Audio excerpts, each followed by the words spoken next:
Bismillah, Borneo Style, Zik hadir Sarawak. Zik dah sampai ke Sarawak. Dah hadir dah ni Grab kita.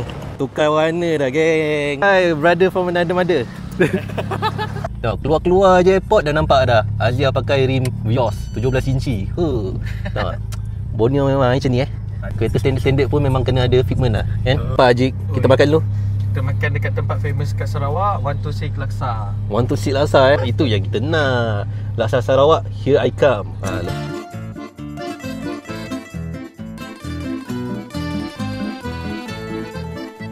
Kedai rim-rim yang menginginkan Borneo Style. Di sinilah dia.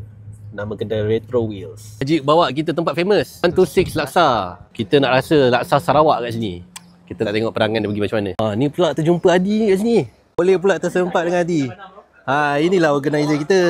Risau geng, halal Oi, makanan kita dah sampai Belum. Oh belum. Lain macam Inilah laksa Sarawak Baik, jom kita rasa. Bismillah.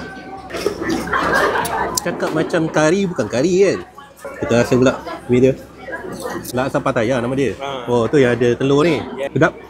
Melnya kucing. Kucing ke? Sekarang Zip stop dekat Signature Auto Spa. Kat sini member Zip nama dia Alvin. Sama juga dengan member Mirul. Lepas tu dia punya location dekat ni Viva City. Dia terletak dekat tepi Shell ni.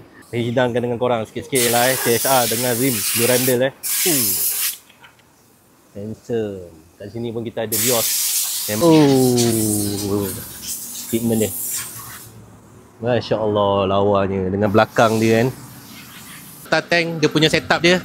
Ni rim dengan tayar. Ni nipis tayar berapa ni size ni? Ni saiz 165/40. Tengok. Punya sagol. Lepas tu rim ni 75JJ 18 inci. Dia pakai tip original Lucky Star. Harga sekarang dalam 1000 lebih.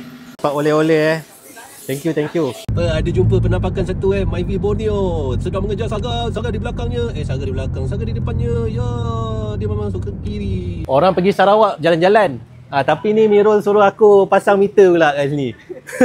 Jadi kita ada customer seorang. Kereta ini dikatakan dia pernah menang untuk best award daripada orang Thailand. Siapa nama dia? Siapa nama yang Thailand menang? Kap Thai. Ya. Jadi kita tengok sikit. Itu dia. Pemasangan untuk dekat Sarawak. So esok kita sambung pula tengok kereta-kereta dekat Fast Scout.